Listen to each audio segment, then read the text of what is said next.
Pay to win is a concept that no player ever wants to hear, and COD has done a good job straying away from that ideology in recent years. But it wasn't always like this. So join me as we take a look at the entire history of pay to win in Call of Duty. It wouldn't be until Black Ops 2 where we would see a very minor pay to win scheme in Call of Duty. As a part of the Revolution DLC map pack, Treyarch would include a new SMG/AR hybrid gun alongside the DLC known as the Peacekeeper. And this was not only dominating the meta, but it quickly became a fan favorite gun in Call of Duty. This is pay to win done right, because in all honesty, it's not that much of a pay to win experience. During this state of Call of Duty, the games were shipped with fully fleshed out experiences. And later on, DLC maps were always expected and paid for, and the community really had no problem with it. The reason for that is the launch content was so good, it always left the player wanting more, even if that meant shoveling some money their way, since they knew that they would be getting more great content. So back to the Peacekeeper. Since this was a DLC gun back when DLC was widely accepted by players, it resulted in the most modest version of pay to win, if you even want to call it pay to win, that Call of Duty has ever seen. Since anyone and everyone was going to be buying the DLC, people were excited to hear about a new gun making its way into the game and were quickly begging for more, even though this would be the one and only DLC gun in Black Ops 2. Ghost had an identical system that Black Ops 2 would have,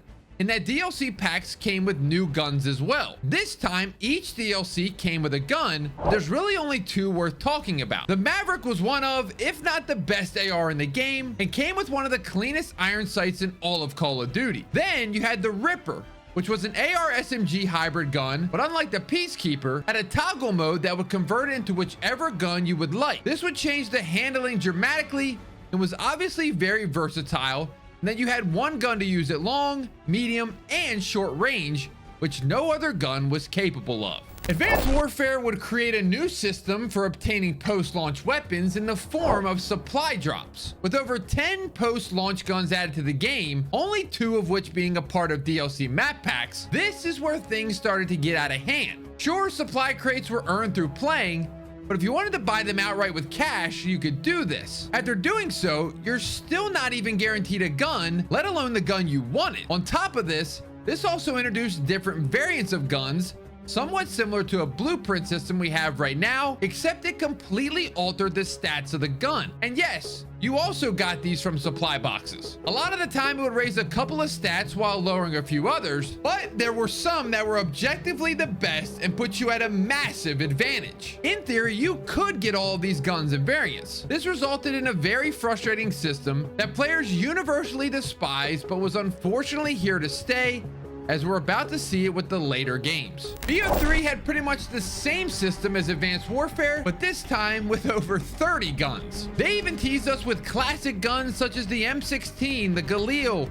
AK-74U, MSMC, and MP40. They also added a handful of broken new guns like the Marshall, which was a double-barrel pistol shotgun that you could even run akimbo. Aside from the supply crate overload, we would see a new pay-to-win mechanic, this time being implemented in the zombies mode. I know what you're thinking.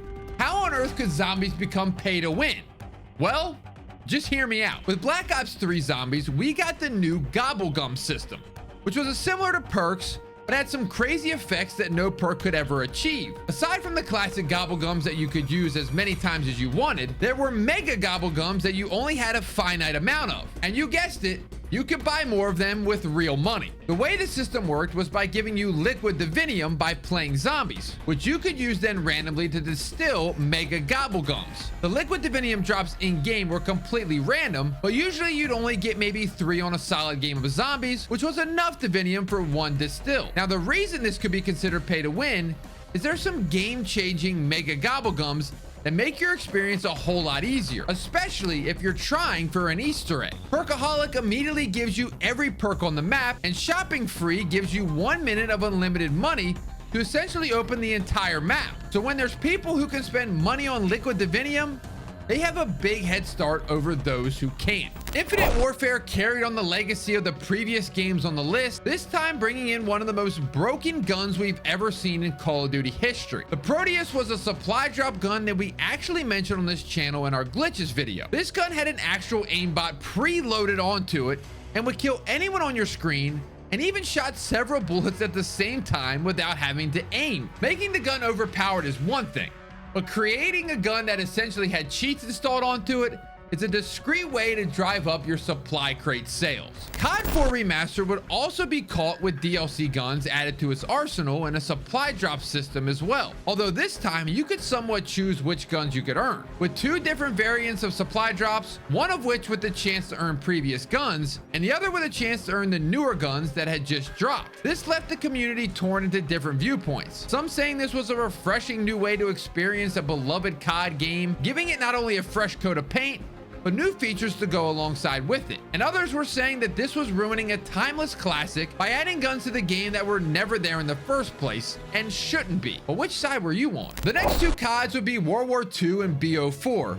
both continuing this hated practice and combining over 50 DLC guns between the 2 games that were really showcasing how far we've come from the traditional COD experience. It wouldn't be until Modern Warfare 2019 where we would get a new system that is also the system we know and love today, but even this still has its flaws. Now, when new guns are added to the game, they're either unlocked through challenges or the free portion of the battle pass. This gives everyone the opportunity to get these new guns, even if you don't buy the battle pass. Furthermore, if you're a free-to-play Warzone player, you can still unlock all these guns if you play enough. This is probably objectively the most fair version of adding new guns to the game in today's gaming climate where battle passes have taken over. While we're talking about Warzone, we can't overlook the infamous Rose skin, which was plaguing lobbies left and right with its notoriously difficult visual appearance. At tier 100 of Warzone's first battle pass, you would get this skin, and it was the skin that everyone was using in Verdansk because of how easy it was to blend in with your surroundings. It would eventually get a nerf, but would still have instances where you wouldn't be able to see it, making it one of the most sought after skins in Warzone. Cold War would be pretty much safe from the pay to win until the first battle pass, which came with the Gallantry blueprint for the MAC-10. This blueprint had buff damage across the board and gave the player a significant advantage. The MAC-10 was also an amazing SMG on its own, so having an even better version of it certainly wasn't necessary and was destroying the meta. To put it in perspective how much damage this was doing, it was equivalent of hitting nothing but headshots with a standard MAC-10, but instead of hitting headshots, you could be hitting limb shots. Then on top of that, chest and headshots dealt even more damage than the MAC-10 was ever supposed to be capable of doing. Do you think that this was an unintended glitch or another cheeky way to drive up battle pass sales? A major selling point for blueprints is the tracers that some of these guns have. A lot of them are just for show and even give your enemy a death effect along with it. Well, the automaton had a blueprint that gave it a red tracer, which is nothing out of the ordinary until you were getting shot at by it. As a part of the red reactor tracer pack, it would blind anyone you were actively shooting at, making it nearly impossible for them to shoot back. Players were already fed up with Vanguard as a game in general,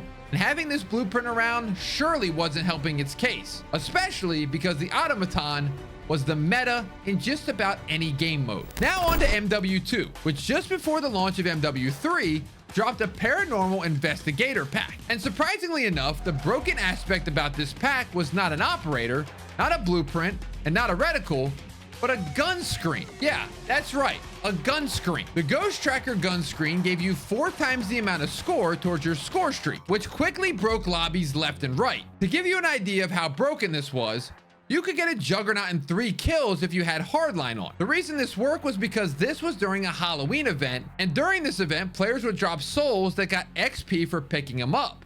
Kind of like a dog tag and kill confirmed. Then this gun screen would automatically absorb them, giving you 3 souls on top of the kill you already got. It was never easier to get a gun ship than when this gun screen dropped. Alongside MW2, we got DMZ, and some argue this game is entirely pay to win, with many operators giving you an entirely new active duty slot, others giving you a free UAV at the start of each deployment, spawning in with a self-revive, a medium backpack, and even blueprints that go on your gun that give you a significantly reduced cooldown. There's no denying that you could get a considerable head start had you invested some of your own cash in DMZ. Now we're at Modern Warfare 3. Where the pay-to-win methodology has tapered off significantly. Actually, the last few years of COD have been pretty tame when it comes to pay-to-win. The current system for new content is probably the most efficient, but certainly not the most perfect. So my question for you is, do you miss the old days of paying full price for a game then paying more money for the DLC and getting new guns alongside it? Or would you rather have the current system where all the content is free after a one-time purchase, but then you have everything revolve around a battle pass? Whichever side you're on, I think we all can agree that the supply drop system was one of the worst eras in Call of Duty history. For the most part, the most recent examples of pay to win have been unintended bugs or glitches for items to act in a way that they weren't supposed to, or were they? That's up for you to decide. So, do you think COD is pay to win today? And also, what's the most pay to win feature COD has ever seen? Thanks for watching. Leave a like if you enjoyed, subscribe if you're new, and we'll see you in the next one.